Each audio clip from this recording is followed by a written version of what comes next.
Um, Good evening, everyone. First of all, I would like to thank Michelle, in particular, and the Parent-Teacher Association of Chinese International School for having invited me to speak to you tonight. Quite simply, tonight's story is about my life's journey, and in the hope that perhaps some small aspects of that life journey may be giving you a different perspective of your own life journey, or perhaps of the life journey of the people that you have put into this world. I'm talking about the parents, of course.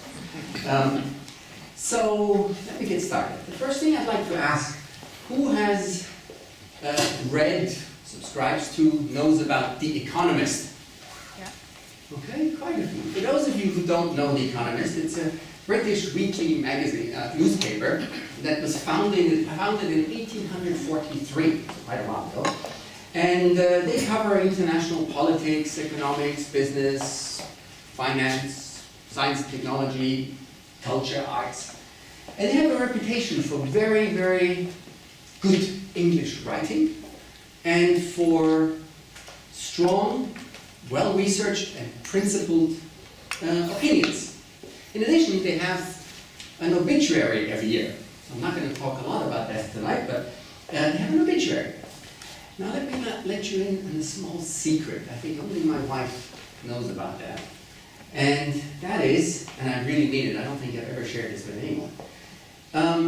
It is that I have a dream that one day, I hope not too soon, I will be written up in those obituary pages. Now, why would that be? Because the lives that are described in these obituary pages are really extraordinary. Whether it's somebody really well known, like Muhammad Ali, who recently passed away, or Prince, music like a river, or people less well known, like for example Harry Wu, who was a victim and exposer for Chinese Gulag, lady I never heard the name of, Phyllis Schlafly, who was a firebrand critic of American feminism, or a 14-year-old fellow, Kusai Atini, I apologize if I don't pronounce it right, who was a sitcom star in Aleppo in Syria and was just killed not long ago at the age of 14. Or Marvin Minsky, the pioneer of artificial intelligence, one of whose courses I attended at MIT when I was there. When you look at these lives, they're all extraordinary.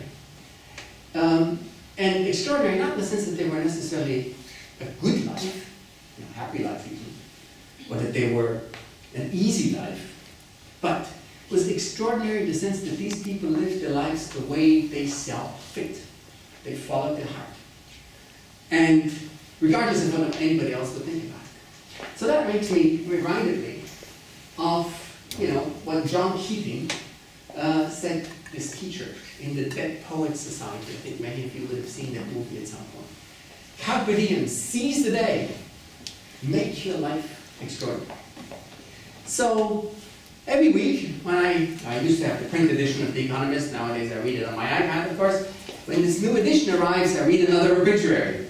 I usually turn right to the last page and read that first. And I'm reminded that actually there is absolutely no one recipe for success, happiness, and extraordinary life. There's no one you can copy. Because there's some people who have extraordinary lives that are college dropouts. Others are nerds, maybe graduate with distinction. Some are born into wealth and squander it, and others make it grow. There are artists who despair, and there are other artists who make people sing, laugh, think deep about the world. For example, if I asked each one of you, what is happiness? What does it mean, either you or your children? Does it mean admiration by other people? Does it mean comfort? Does it mean, for example, doing good? Does it mean fame, like Simone Biles in the Olympics? Does it mean money? Does it mean power? Does it mean possessions? Does it mean retirement? Maybe some of you parents can't wait to retire, you'll be happy. Does it mean that? Does it mean all of the above? It's not possible. You have to choose. You have to prioritize. You have to put weights onto these various things. So, in order to lead a happy, meaningful, extraordinary life, you first have to find and then be yourself. I'm convinced of that. Because in order to create an extraordinary life, have a happy life, it has to start from within. Now, of course, this is not a new thought. It is definitely also not just a Western thought. It's also central to Chinese thinking. There was the sixth master of Buddhism, Huineng. He said, 和基本性本自居足.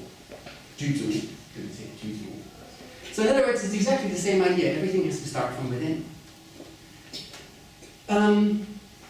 If that's the case, then life is really a journey about self-discovery.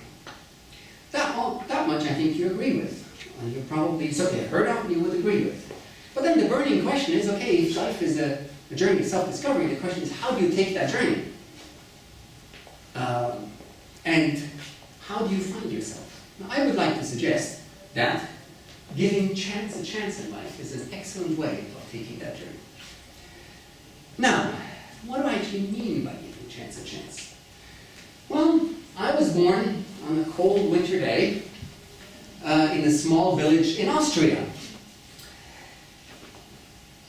The event was the consequence of chance. There I was, and here today I am. Now, while the beginning was the consequence of chance, I was born to parents who left very, very little up to chance. For example, my father wrote a book about planning, and my mother always makes her Christmas holiday reservations, hotel reservations, 1 year in advance.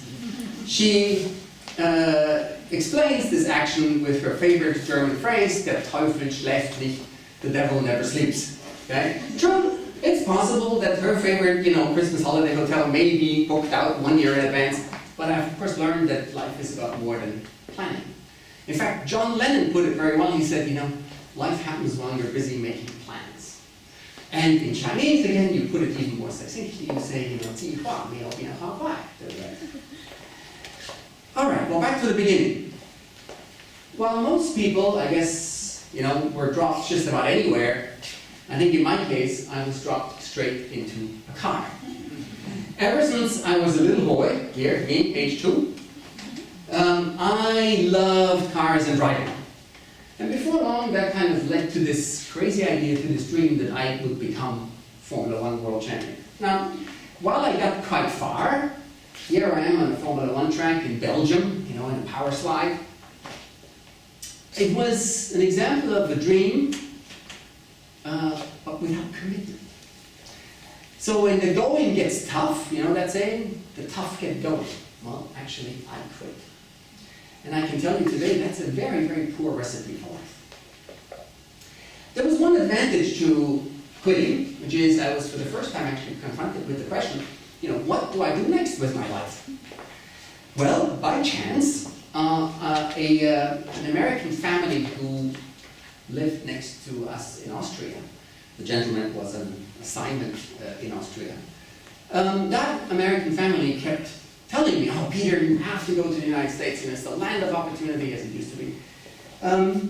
And, well, when my racing career lay in ruins, it was actually the United States really did sound like an amazing place of refuge. So I took the first decision in my life, first choice. I packed my bags and I moved to the United States. Where did I go? I moved to New Hampshire because this is where this family lived and I didn't know anybody else. Now, belatedly, I decided to devote myself, after all this racing, to university studies. What was I going to study? It was to be computer science. Why computer science? Well, again, because of chance. A mentor of mine in Austria had convinced my mom that PCs, personal computers, would be the thing of the future, and that I really should have one of my own, of course, preferably purchased with the money of my mom. Okay, of course, yes. So I got myself this PC, I taught myself basic and assembly language and things like this, and I really, really loved it. So when I arrived in the US, in New Hampshire, I enrolled in a less than famous educational institution called New Hampshire College. After getting into New Hampshire College, a few months later, I said, oh my God, I think I can really do better than New Hampshire College. So I decided to apply to other universities. The next one I think was like University of New Hampshire. Then was like WPI, Worcester Polytechnic Institute, better. Rensselaer Polytechnic Institute, RPI, is not quite well known. Then Dartmouth, Stanford, MIT. And I hatched a plan, that my parents would have been proud of. I figured out exactly how I'm going to get into one of these schools, and preferably, of course, the best. Well, by the time the recruiting, sort of the admission season, came to an end in May 1984, I had received rejection letters from every single university, except from MIT, who I figured, well, they just haven't gotten around to send me the rejection letter. But because they hadn't sent me this rejection letter, I decided I'll give a call to the admissions officer who had interviewed me. Right? So I picked up the phone, called the admissions officer, and I don't remember very much about this conversation, except that my spiel lasted a very, very long time. And the other thing I remember is it contained two things. One thing it contained, it was like an admission. And the other one was a plea. The admission was, Mr. Admissions Officer, I got to tell you, every other school rejected me. Okay, not very smart, is it? And then the second thing is, well, if nobody else gives me a chance, how can I prove that I can do better than New Hampshire College? And then I finally stopped talking to catch my breath. Guess what that admissions officer asked me? When do you think he would have asked me? He asked me, excuse me, who are you? Because in all my excitement, I completely forgotten to tell him, who I am. So I said, well, actually, my name is Peter Schindler, like the guy with the list. And he says, oh, okay, well, all right, well, then maybe you call me back tomorrow at the same time. Well, what followed was the longest 24 hours of my life.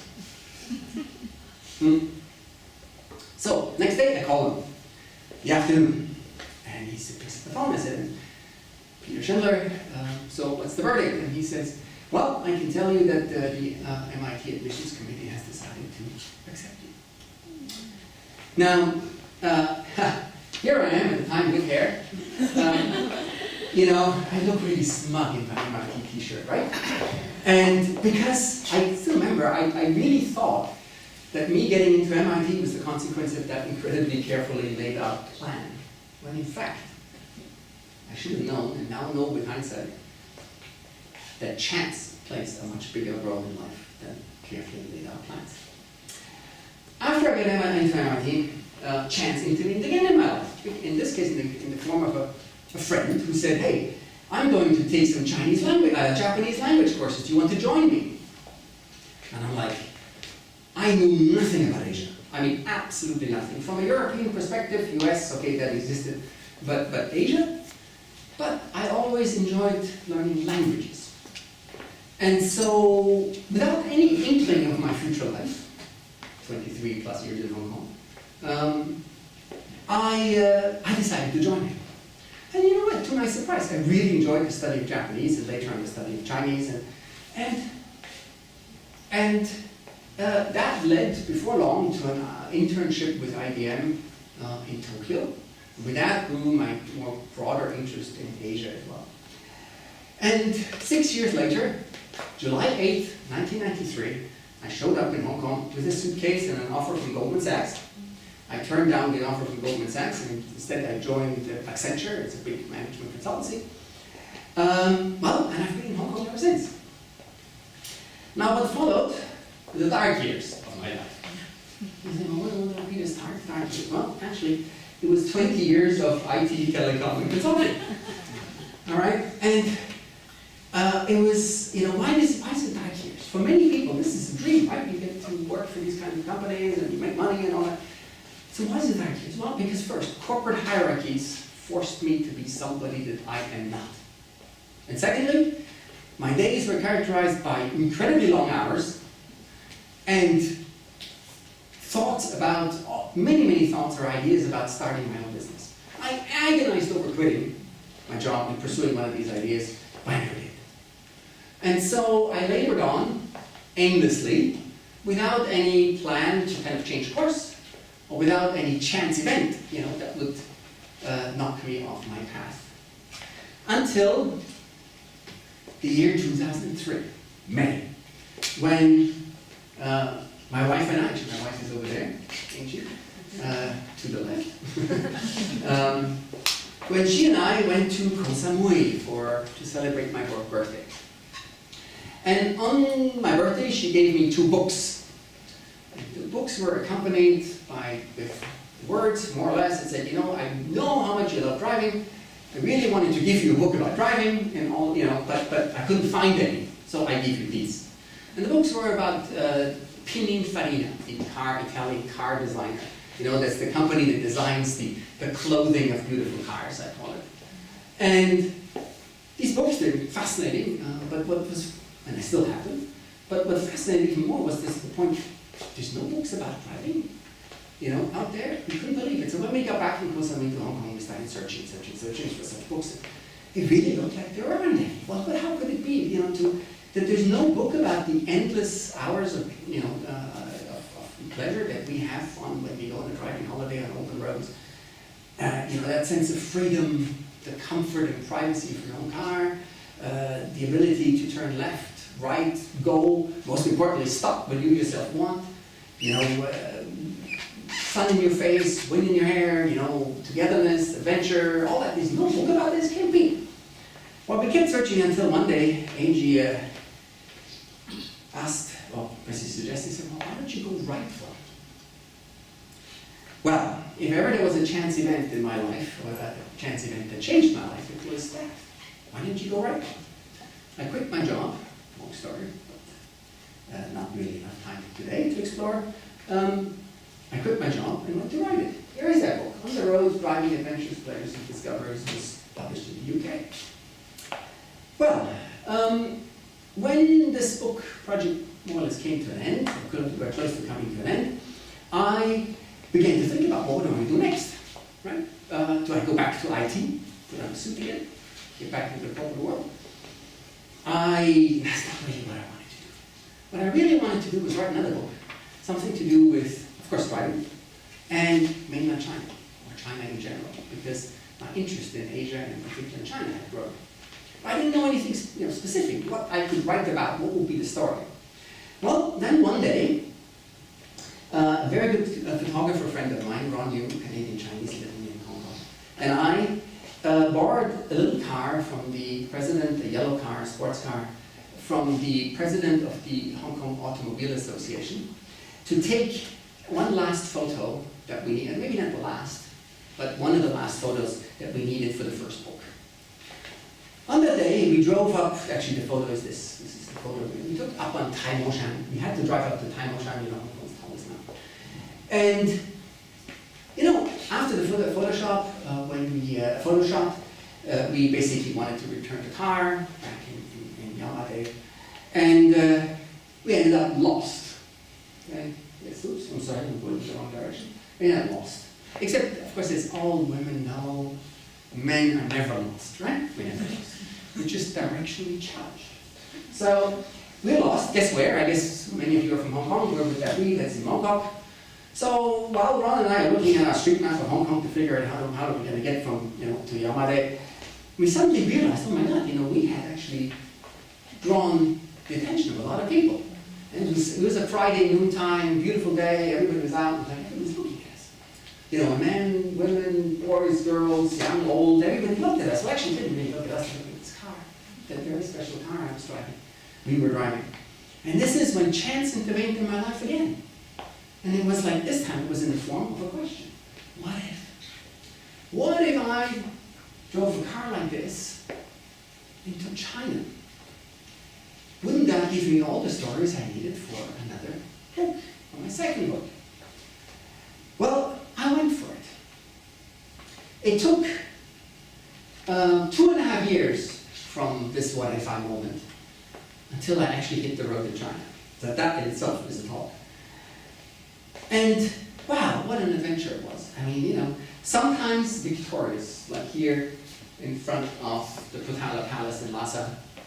Most of the time, however, in trouble, like here. I forget exactly where it was, Jiangsu or Hunan or God knows where.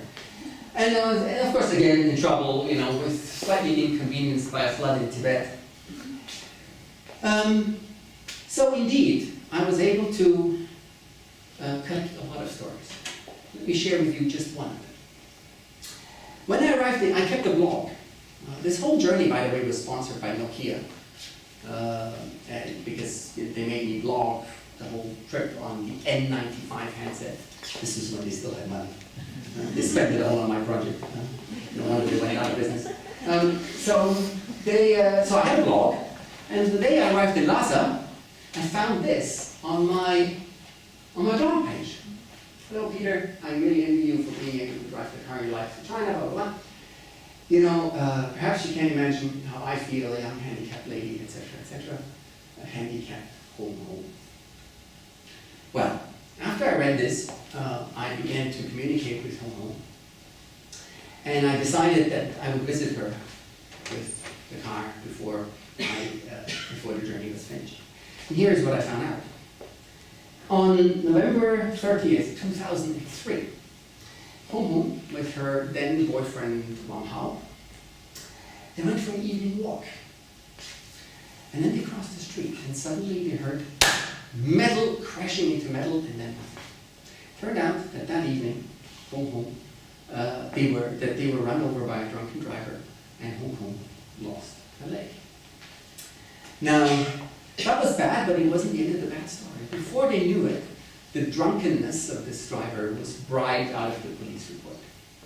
Now, the car was covered by third-party insurance, and the insurance paid. They said, oh, okay, good news. But not so fast. Turned out that the insurance company paid to the policyholder, meaning to the guy who ran them over. And they were left with nothing. At that point, Wang Hao decided to marry Hong.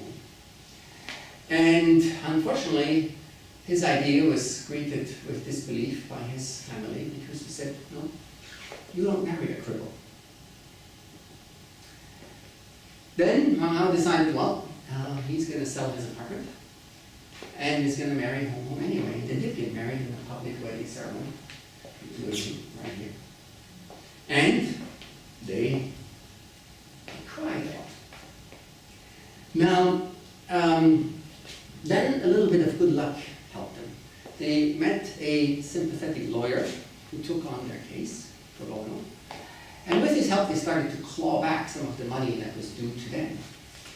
And once they had a little bit of money, Hong, who had been a TV presenter for a local television station in Shanxi province, she said she wanted a television.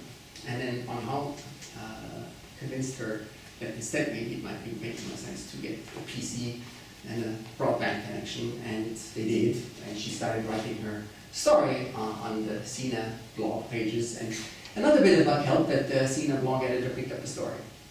And she, within about 2-3 weeks, she had like 50,000 readers. Thus encouraged, and given all the connections that as a result they made, they began to dream again, and they were hoping that one day she could actually get an international quality prosthetic leg, and that they could have their own home again. So when I visited Hong and Wang Hao, they already looked a whole lot happier. And of course, as so many people that had endeared themselves to me during this trip with the little car, which in English we called Miss Daisy, and in Chinese, of course, it was called Xiao Huang.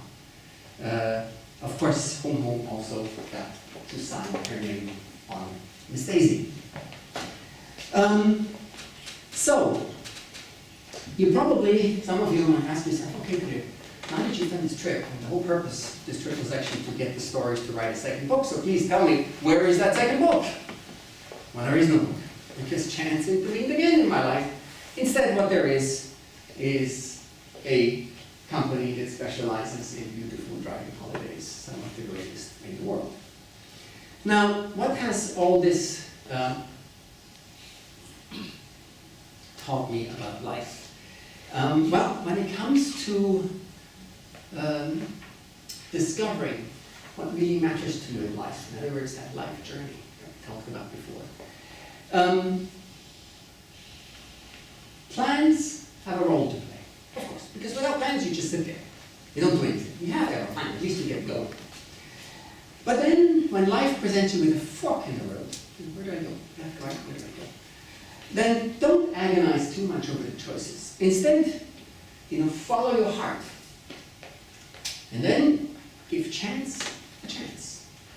And every single time that happens, you've got to give it all you've got and make the most of it.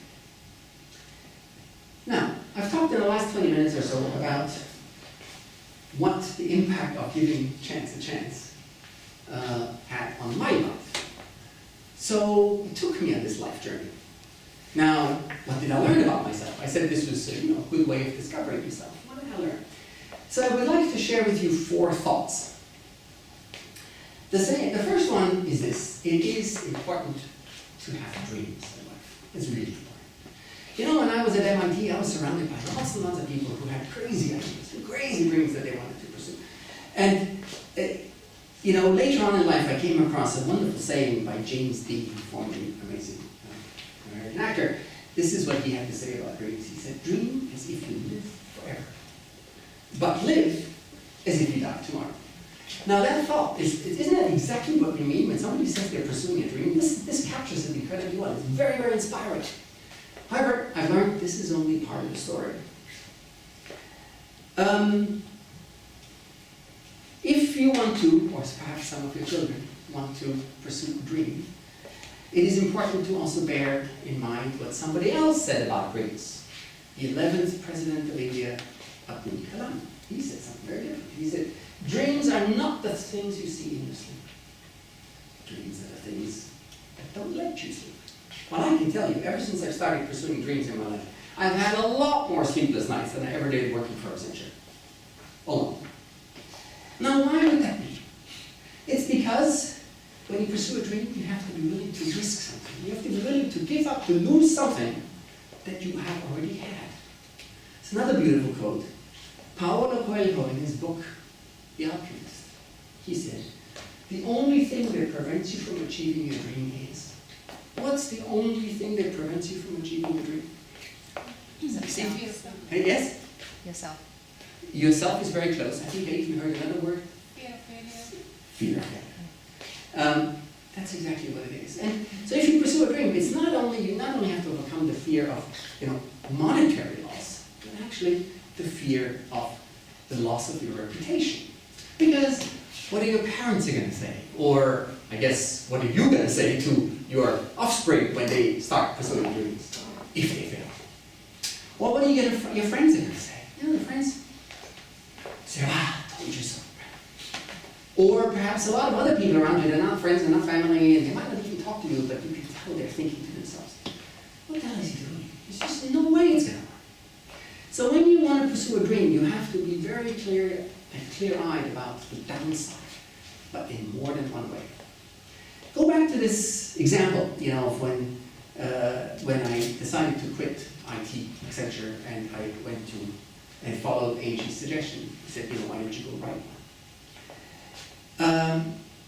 At that point, it's a great idea, go write a book, but you're just behind the desk, IT, telecom, right, big company, how do you go decide to go write a book?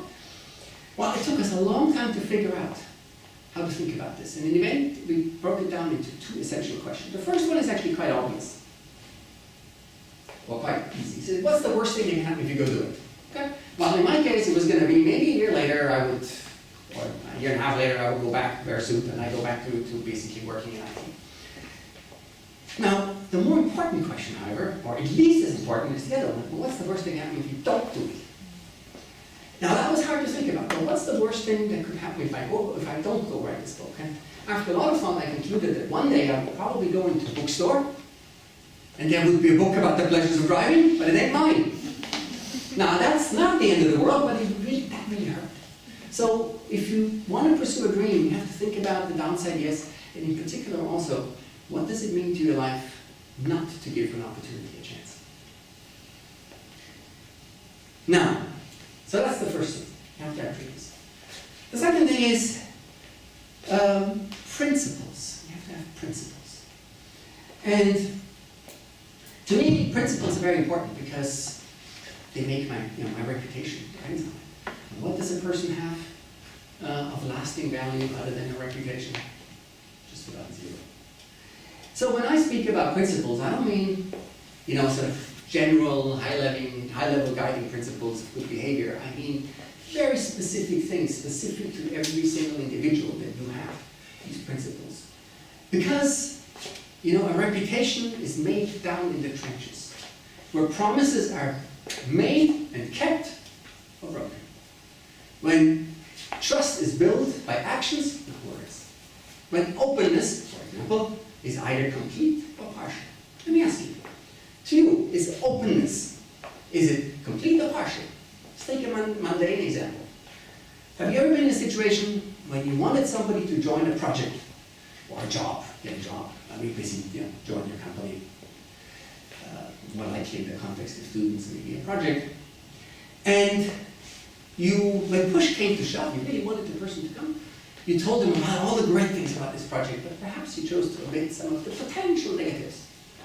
Okay, thinking or hoping that, well, after the person has joined, you know, they're not going to back out if they start hearing about the negatives. Now, of course, you didn't lie, but were you completely open? How many times in a month, in a week, in a day, do you ponder whether to be open about something? Because openness means transparency, and transparency means risk. Now, only the rarest person in the world will actually be completely open about everything.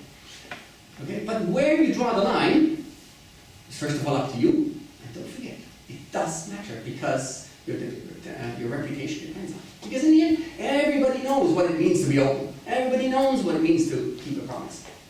So, you know, when somebody says, I've got principles, how does it work? Okay? For example, these are my principles, I say. And if you don't like them, well, I got others.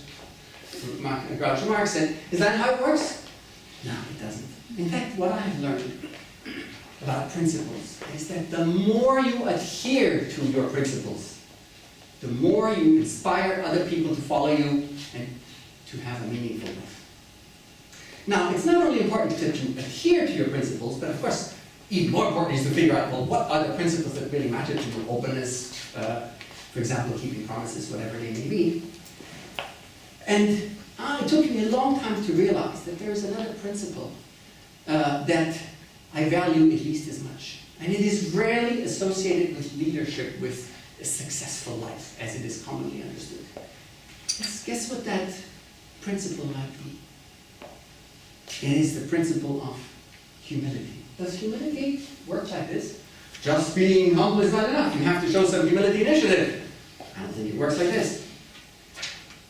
Humility is the opposite of arrogance, and it comes in many guises. It comes, for example, it is, okay, admitting that you're wrong. Admitting that you don't know, even if people expect you to know, but you say, I don't know. You're giving credit to others, listening to others. There's one thing that humility isn't. It is definitely not a sign of weakness. It is a sign of strength. I've thought a lot about humility, and I think it really means this. The less you see yourself at the center of gravity of everything that's going on, the more others will gravitate toward you. And who said that? Me. Humbly, of course. All right. The third thought I'd like to share with you is something that is actually on your website, CIS.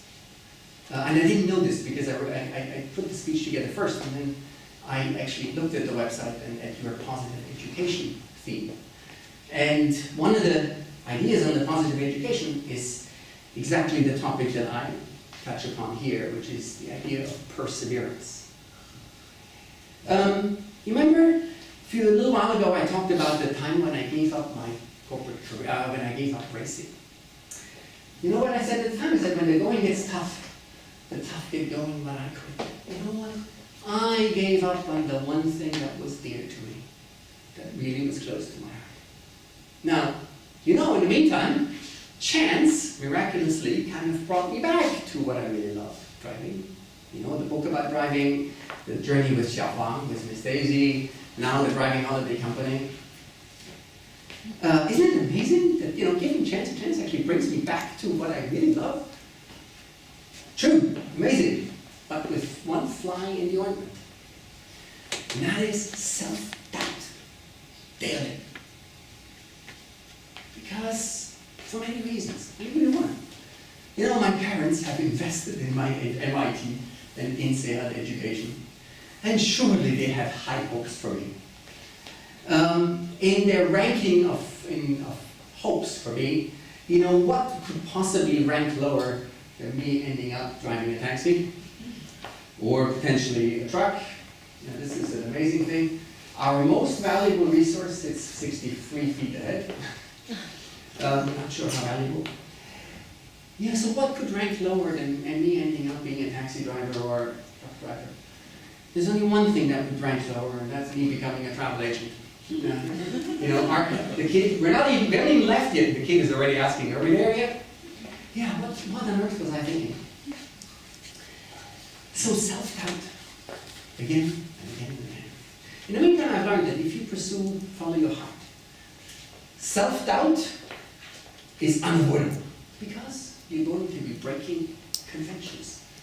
You're going to be dashing other people's expectations of you. And of course, with self-doubt comes what? It comes constant thought about quitting. Don't quit. Instead, listen to what Beverly Sills had to say. She says, there are no shortcuts to any place worth going. Absolutely none. And what is the most valuable place you can go to in your life? It's that point where you understand yourself. So don't quit. In fact, the people, the Japanese in their way, put it most forcefully, the idea of perseverance. Falling down 7 times doesn't matter. What matters is getting up 8 times, the 8th time. Now, I can sort of see, probably in mind, saying, hey, well, you know, but what's the lingering thought or question is like, well, but how do I know whether I need to get up again? And how do you know? Now, here is my take on this. A little bit simplistic, I guess, but still I'll share it with you. I think it's this. The surest sign that you haven't actually, that your journey of self-discovery has not come nowhere near the end is a decision to quit. Because somebody who's found what they love, who know who they are, they're not going to quit. They're going to persevere. They're going to find a way to make it happen. Or to stay the course is a better way of putting it. All right. The last thing I want to share very quick is basically don't ever look back. Always look forward. Don't have regret. Look at the bright side. I need to come back one last time to a wonderful Chinese saying, which I really love, which is sort of the idea that no matter what untoward thing may happen to you in your life, most likely it is actually a blessing in disguise. And this is the Chinese saying, 塞翁失马，焉知非福. So this is the Mr. Wong who lost his horse, and he was disconsolate. And eventually, in pursuing his horse, eventually actually something much better happened to him. So, okay, I've shared these 4 ideas, these central thoughts, things that I've learned for myself. So this giving chance a chance led me on this journey, and as a result of this journey in life, I found that, as I said, dreams, principles, perseverance, and no regret, they have really made my life meaningful. Now, in this world, in this modern world, where there's so many voices that want to tell you what the meaning of life should be, if you remember only one thing, and even if you only take one thing away tonight, besides giving chance a chance, is what Ralph Waldo Emerson had to say, and he said, don't go where the path may lead. Go instead where there is no path, and leave behind a trail. Now, I would like to conclude tonight's talk with, my trail has brought me into the Chinese realm here, with 12 images of mainland China. Here in Hong Kong, we hear a lot of very negative things about mainland China: pollution, food poisoning, traffic jams, overcrowding, what have you. I hope that the following few images, only 12, taken either by myself or my good friend Ron Yu, that they shed a slightly more positive light on what you can actually experience in mainland China. Here, a lovely view. I guess the gentleman is gone. We can't quite turn the light. I don't know. There is a way to do it, but because then the images would perhaps be even more striking if there is a way. If not, I don't want to keep people longer. But this, meanwhile, let me explain, is a very special moment. Hey, fantastic! You guys are winners. Thank you, thank you. This is thank you, Michelle. This is the Jokan, the Dajiao temple in Lhasa. At a very lucky moment, it's a photo that Ron caught with an approaching storm and this beautiful Caihong, this beautiful rainbow over the Jokan temple. Here is sunrise over the Himalayas with Mount Everest smack in the middle. It's a photo that I took on one of my journeys. Here is a typical Chinese landscape painting, except for it's a photo. It's east of Lhasa, in the Yunnan Sichuan direction. You see these beautiful clouds, fog clinging to forests. Sichuan, here is Tibetan yak herders in front of Mount Yala in Sichuan province, up in the highlands. Two yak herders on horses. It's a beautiful road, not far from there, in fact. It's a road that leads across one of the most beautiful mountain passes in Sichuan. And moving over to Yunnan, for example, this is the Songtzeling Monastery in northwest Yunnan in the morning, autumn, November, and there's a lot of mist. Somebody asked before, where is the Tachang little village in the three parallel rivers region of Yunnan, where the golden snub-nosed monkey lives. It's the only primate that lives at high altitude, and isn't that a lovely family? Here, we're not in Thailand.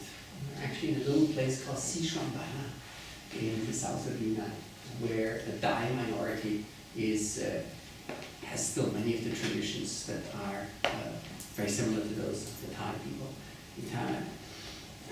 Here is a magic place, the Yuanyang Titian, the rice terraces in the southeast of amazing. There's a photo taken by Ron. Another photo taken by Ron, just concluding with a few images of people.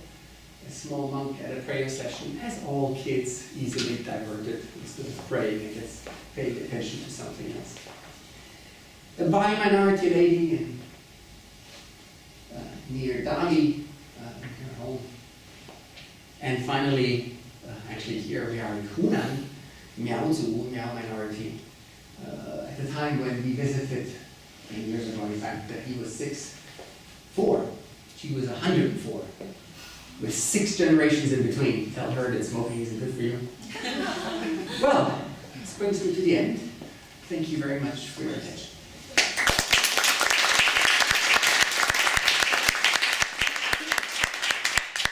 We still have some time. I think if you have any questions or comments about my story, about China, or about anything you'd like to ask, anybody may want to ask a question. Yes, please. Do you have children? I'm sorry, Do you have children? do I have children? No. If you did have children, what would your advice to children? Oh. Oh, yo.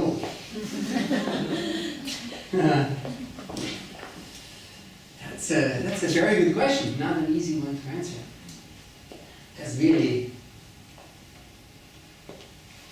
Is that, let me.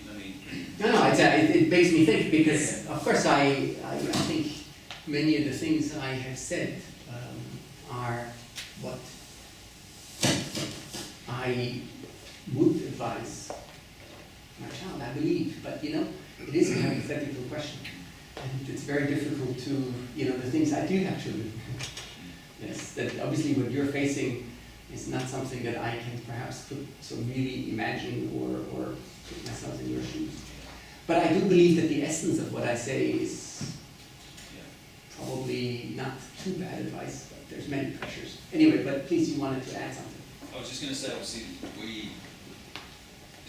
the year 13 students here who may have dreams personal story would be that at 18 years of age, I was very keen to travel. And my parents at that time said to me, well, their advice was to go, to go to college, because if you did travel and find something else, that may be a regret of yours. So I took that advice, went to college, and then travelled later on. So I'm thinking, particularly of students who may be graduating from CIS, looking to the future, will have a passion for something at that time in their life. The advice may be to go to college. That's a choice they might want to make, but they might have a passion that might steer them away from that for the next couple of years. But I understand. I, from the age of 18 to 22, went racing full time in Europe. And I ended up going to MIT at the age of 24. Yeah. So I think that thought, which is, in other words, it doesn't necessarily mean that you can't find meaning in life and that you make your life extraordinary. The second thought that I would have is that I think I just lost that thought, as it often happens,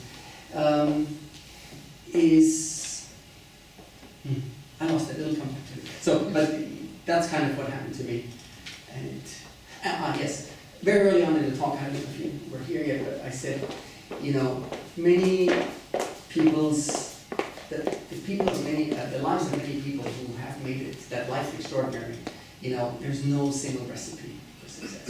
What might apply to your circumstance and your children, is perhaps different, would be different from what would apply to somebody else's. I think the main thought is that every person has to ultimately find themselves. By the time I actually started pursuing my, the second part of my dream, the first one was the racing, I was already, when did I do this? When I was 43? Then I started again, branching out when my wife gave me those books. Right? So, I don't know, it's probably a bit of a pop-up, but it's sort of what I can answer. But thanks. Sorry, what is your name? Steve. Nice to meet you, Steve.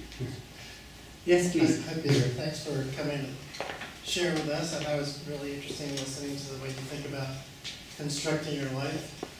I just had a couple things that I was thinking about. One is, I'm curious now, knowing a little bit more about you, what was it that made you quit racing at age 22? It sounded like you were experiencing success. What was the tough thing that made you decide not to further that? So that was the first thing. And secondly, I'm also thinking and curious about what is it like, what you're doing now, the guided driving tours? I'd be curious to know what that looks like. What kind of cars are you using? What kind of I promised Michelle not to talk business tonight, so because I understand it's an academic institution and the purpose is something different, but I can certainly briefly address it and also talk about it afterwards. I'll be around for a little while. And may I ask also what Todd. My name's Todd. Todd. T-O-D-D. Todd. So why did I quit racing? Well, part of it was I was very young and naive. I was really, really, really fast on the track, but I didn't realize that actually racing is a business, and a cutthroat one too, because it's about huge amounts of money. So I think part of it was naivete, and I ended up in a situation where, we had invested some money in a particular Formula 2 European Championship it was at the time, and that money was misappropriated and ended up in another driver's, not pockets, but in his support. And, I basically ran out of money. But I know of many people who start as many successful racers who end up with much, much, much less than I ever had, and they made it. Because they ended up, for example, taking a job as a mechanic in a racing team, and then in the hope that one day when the main driver basically breaks his leg, that then they get a chance to drive, or something. So if I wasn't first naive, not to understand that this was actually business, and secondly, if I had known that this is actually where my passion really, really is, and that it's not so easy to find your passion in life, fact, incredibly hard.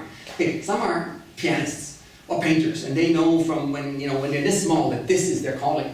But for most of us, especially I think in a school like this, I suppose, many multi-talented people, I think that's the hardest, when you're able to do so many things, but which one is your calling? And I didn't understand that really driving, racing, is me. And so didn't value it. And so then I basically, when the going got tough, because of course I was living sort of not quite a playboy life, but a very happy life, and then this would have meant, my God, you really have to work for this. And then I quit. So that is expanding a little bit on that story.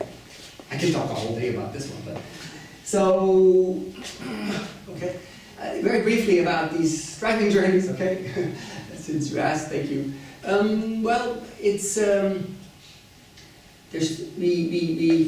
take place in China, mostly in the west, where it's beautiful, Yunnan, Sichuan, Tibet, Gansu, Qinghai, and then neighboring countries, Burma, Myanmar, Myanmar, Laos, Thailand, Vietnam, and also in Europe, in the Alps, Switzerland, Austria, Czech Republic, Slovenia, Croatia, soon to be Scandinavia. And they're meant to, well, many people would enjoy driving, many people don't, but many people do. And, what we love about driving holidays is actually not just the driving, it is about the things you get to do, to get to see. Beautiful hotels, small ones, boutique ones, restaurants, people you meet, scenery you see. And to bring that, an experience like this to other people, where we are vertically integrated, we do everything from researching itineraries all the way to actually our teams, hosting the journeys. We don't sell through travel agents. You don't find us in any travel agency. So it is about sharing that experience with other people. And there's two styles of, they're always at the moment they're all guided holidays. So you have a little concierge on wheels. And either it's a scheduled journeys, we have fixed departures where people join in, maybe 3-4 cars, like-minded people, or private journeys. We're doing more and more private journeys where somebody's, they want to go with a family, or they want to go with a group of friends, and then we organize everything. So it's everything from cars to hotels to food, of course. Culinary aspect is a huge element of our journeys. Some we have photography journeys for those who love photography with this Ron Yule, the talented photographer.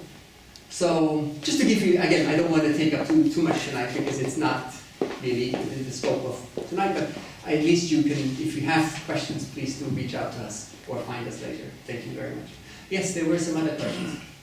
I'm just interested, given the journey of lives, fantastically, it's very interesting. I'm interested about, when you make these switches every time, especially in the early part of your life, how does your parent play the role? Or in other way, that the way that you brought up, how did your parent play the role so that you evolve yourself into this fantastically making decisions along the way? Okay, thank you. That's also a good question. Well, I was lucky in that I should first say my father actually passed away when I was quite young, when I was 9. And when I was lucky, I meant my mom. Because I was born and raised in Austria, as I said before, right? And in the 60s and 70s, much of Austria, as so many other European countries, they kind of really looked inward, and they were actually very much influenced by,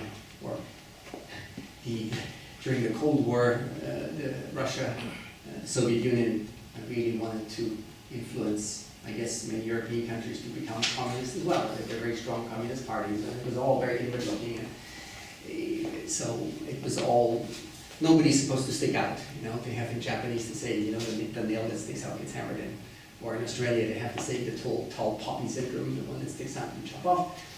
So that was very much the sentiment in very much of Europe. I didn't know this, I was too young, but my mom felt. And so all she wanted, she said, you gotta go out, you gotta leave, you gotta go, don't stay in Austria, in this miserable place.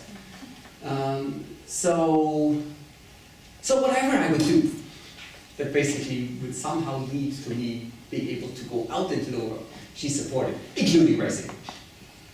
She felt like, okay, this is, it's an international sport, you managed to get out. So my mom has always been incredibly supportive of what I have done. And I guess certainly believed that the closer she tries to hold me to her, the more I would push back and try to leave anyway, right? But this way with her, just you go out, you do. So I have to say I was really indebted to my mom to have been incredibly open-minded. In fact, how did I switch from learning Japanese to Chinese? Because first I studied with Japanese. Remember I said, sorry that the guy said I can't take Japanese courses. Do I want to join him? How did I learn Japanese, Chinese? One Christmas, 1986, I went back to Austria for Christmas, yes.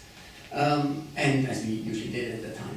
And so I'm really proud that I can speak Japanese, Not very well, but anyway. And so she would go, and I told her, right, I said, I can speak Japanese now. She went to me, 1986, she was already 62 years old. She went, if I were you, I wouldn't study Japanese, I would study Chinese. That was my mom. And sure enough, then after that, I basically enrolled, when I went back, I picked up Chinese in parallel with Japanese. Meanwhile, I've forgotten all my Japanese. Chinese is sort of, yeah, it's okay. So that's actually how that happened. So I think the parent played an incredibly important role in the sense of just letting me be who I am. So, thank you. Yeah, next question. Good question. Yes, please. Yeah, thanks for the talk. I mean, I guess I agree with what you're saying about taking risks, being open-minded. My question is, how do parents, and I guess a school, sort of really support that? Because I think that is often in conflict with what parents and schools want for their children, which is some degree of safety. So I'm actually CIS alum, and I remember for my IBs, I chose like art as a high-level subject. I chose like environmental studies, geography, all the stuff I was interested in. But the school strongly dissuaded me from taking those classes because I had a strong aptitude for maths and physics. So it definitely pushed me away from my interests, right? And I'm now like mid-career, I'm actually an artist. So I mean, it's quite a good time for this talk, but my question is, how do you actually encourage risk-taking? Because, parents are risk-averse, but we don't really want our kids to be unemployed or travel agents. Sure.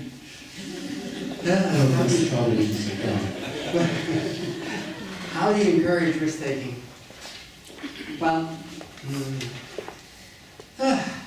again, I think, I'm not sure how to really encourage it. It's perhaps rather about perhaps not impeding it too much.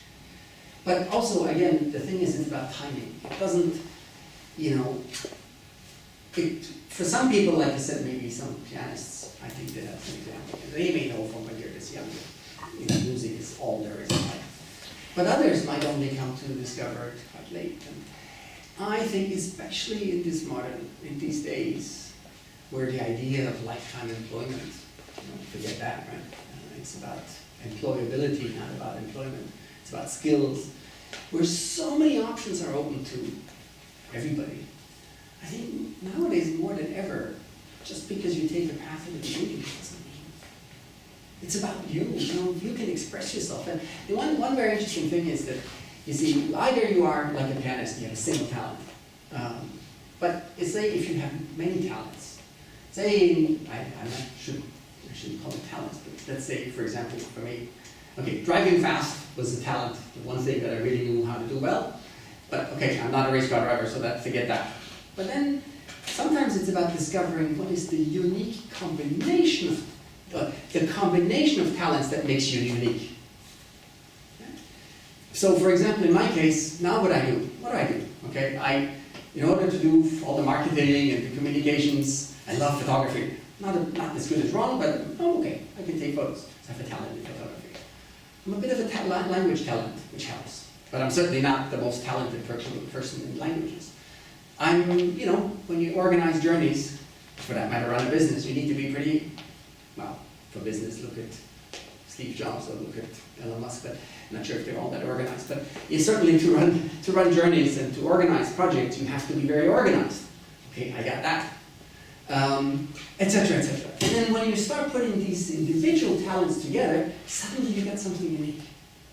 So I think it's about helping children perhaps discover what is the unique combination of talents, as opposed to the one single thing that they may have. There's only a few who are lucky, well, I know it's always lucky, but who have that single talent that where they stand above everybody else, like Simone Biles right before. I mean, that lady is a gymnast, right, and better at that than anybody else. But most people are multi-talented. What is this combination that makes you unique, and how can you apply that to making a living? So again, it's a bit of an debate. I don't directly answer your question, but I think it's about this, encouraging this discovery. And especially these days, I think there's so many ways that you can actually make it, I think. But again, I have to say, we don't have children. My wife says she has, and me, it's sort of, buy one, get one free, buy a husband, get a child, for free, thrown in. Anyway, okay. Sure. Thanks for the talk. I remember one of your slides shows there's a title said, "What if?" Yes? This is a typical lawyer's question when I get trained 3 years in law school in the US. So what they taught in law school is always ask the what if question Right. from the downside perspective. Right. Just take your picture as an example. Yeah. You drive that car down the busy street in Hong Kong, and all those people are getting loose. Right. I've been a lawyer for too long, so the question I will ask is, what about infringement of portrait rights? Yes, What yes, about yes. traffic accident? What's the liability there? Sure. So my question is, Good one. when you say what if, is how, is it your characteristic or personality, or is from your experience when you come up with the question, say, what if I ask the question from an upside, positive perspective, rather than downside perspective? Very good question. I think I could talk a lot about this, but here is this. I was born, as I said, to a father who wrote a book about planning and organization and all that structure. Mom said, right, 1 year ahead, plan, book your holiday hotel. I was born in generally in a Germanic background, Austrian, Swiss, German, very organized people, largely speaking, of course not everybody is. I studied engineering, right, very organized. Usually engineers are all about asking the what if question, what if the bridge is going to resonate in the wrong frequency and it's going to collapse and all that. I was a program manager at Accenture, right? It's all about organizing projects with work plans and with spreadsheets, I have a little cup at home that says, I love spreadsheets. One of my colleagues did that. And I do love spreadsheets. I think it's the greatest invention ever. But exactly like you said, when somebody brought an idea to me in the past, when I was still with Accenture, and even before, the first thing I would think, all the million reasons why this is not going to work. And I think the real discovery, I need to put this in my next talk. The real discovery actually was that, that I discovered myself that there's actually something within me that can look at the positive side, right? Rather than the negative side, all the things that could go wrong. In fact, nowadays when somebody has an idea, when I have an idea about something, I think about all the potential of what could happen if it didn't work, as opposed to all the reasons why what it could happen if it didn't work. And it's very liberating. And so when I now say, I want to do this, I want to do something in Scandinavia, I want to do something, whatever. When I did the Miss Daisy, the Xiaohang journey, right, when the what if question, if I had to start thinking about all the reasons why this is not going to work in China, I would never have gotten off the ground. But at that time I was like, okay, I'll do it. We'll find a way, somehow. We did. So that's actually, if there is a real discovery about myself, that there is something, all the stuff that was like hemmed in from being Swiss, Austrian, German engineer, project manager, mother, right, books, holidays, blah, blah, blah, that actually, my God, you don't have to worry about the way the things are going to work out. There is a way. It's a great question, thank you. Can I just follow on from that, actually? Yeah. So obviously you had a very supportive wife and a very encouraging mother. What about the other people around you? Did you, through your journey, perhaps gravitate to a different group of people because when you start new ideas, it's about, you know, green housing and being positive. So, Yes, I've had very supportive people around me, but you know what? The more, it's almost like a positive spiral. The more positive you are, the more positive people you attract to you and around you. And the more positive people you have around you, the more you inspire them, guess what? The more you feel inspired. So there's actually a positive spiral. That's, I think, all I can say. Now, you know, the people that, we have a very small company, but the people that we have around us, they're all, I think, in turn attracted by, all the people that work for us right at the moment are all people who have concluded that they don't want to work for a big company anymore. They want to find themselves. They want to do what they love. And so, you know, so the more you believe in something, the more positive you get, the more positive people you have around you, the more inspired you are, and in turn. So it's a positive spiral. Of course, you can also go, you know, with depression, you can go the other way, of course. So in my case, it was like, okay, great questions. Yes, please. Apologies if you have to repeat this because I missed the first No 30 problem. minutes of it. I'm just curious. Obviously, you had a fantastic start to pursue your dream, you know, as a race car driver. What would actually cause you to actually go back into the more normal life, you know, being a project manager at Accenture for 20 years? And also, for those 20 years, you've established some financial stability, which allows you to revisit the dream in a different shape and form, I would think. Yep. And you have honestly, the flexibility, the autonomy to do this, which I think is trying to strike the balance between, you know, I just want to pursue what I have passion for and not having to worry about, you know, the financial aspect of it. But you did actually make a choice of being just like everybody else for 15, 20 years of your career. And then, I mean, well, I guess my point really is, how do you strike that balance? What caused you to come back? Obviously, I would think What cost me to come back to revisit, yeah, to a dream or to what I dream, love or to do. at one point, you know, in driving, right? But I think, yes, of course, as I said before, that was what I said in the very early days. I think there is no, in the very early part of this talk tonight, is that I feel there is, you know, there's no recipe for leading a meaningful life. It is really up to every single individual. So in my case, yes, because of, you know, ending racing, then ending up at MIT, consequence of chance, I kind of followed that path, as I said, because I didn't dare to do anything else. But what really brought me back was, you know, I kept on thinking about wanting to, when I was at Accenture in IT, I kept thinking about wanting to retire. Right? The only thing I wanted to do is like really make a lot of money very quickly, you know, so that I could actually retire. And it dawned on me that over time, this was not an overnight waking up, I had this insight. It was, well, you know, if you want to retire, if you always think about retiring, it's probably a sure sign that you don't like what you're doing. And that then led to my thinking and said, well, you know, why don't I start doing what I like and try to make a living out of that? Why work another 10 years and make the cash pile in the bank bigger such that, you know, perhaps I can live off that cash pile for the rest of my life? You know, especially with modern medicine probably ensuring that I might live to be 100. You have to have a pretty darn big pile of, you know, in order to last it for 60 years. I think the only person who's made wealth last for 60 years is probably Warren Buffett. You know, so I said, you know, the fear of running out of money before you die is actually also pretty strong fear, pretty great fear. So I said, no, I want to start doing something that I will not want to retire from, that I can then do for the rest of my life, as long as I'm physically able to do it.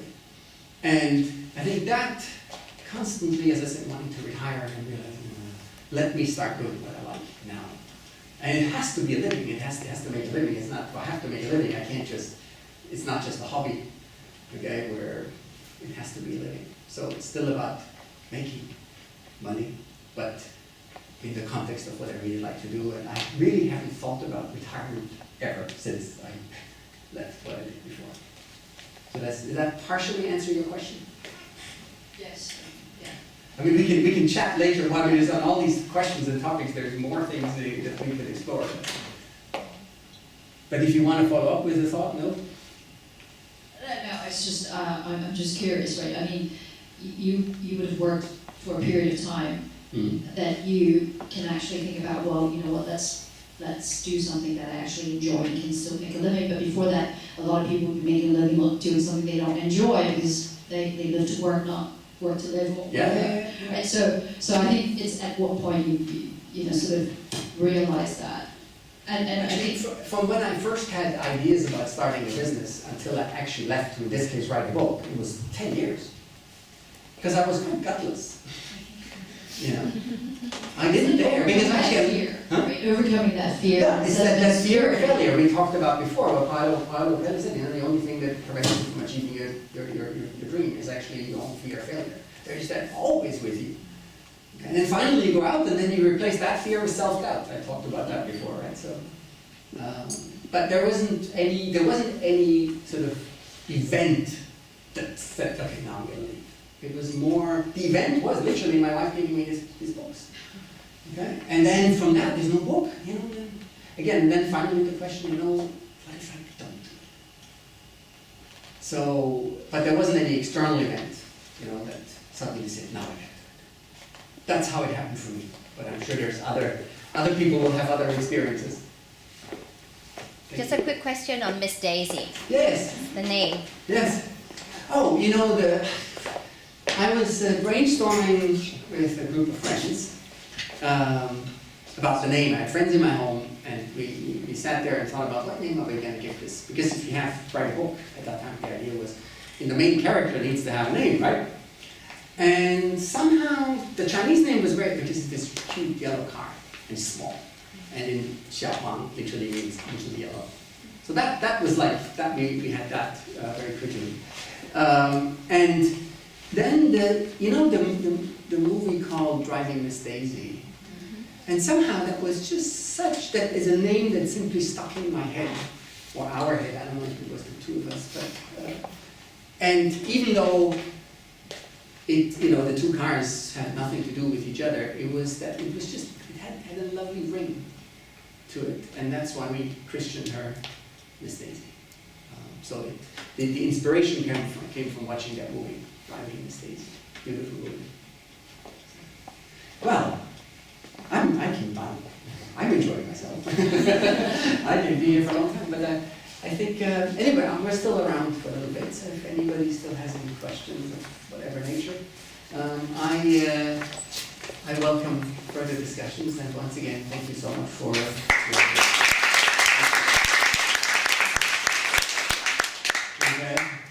Little token. Yeah, thank you. So, thank you so much. Of course.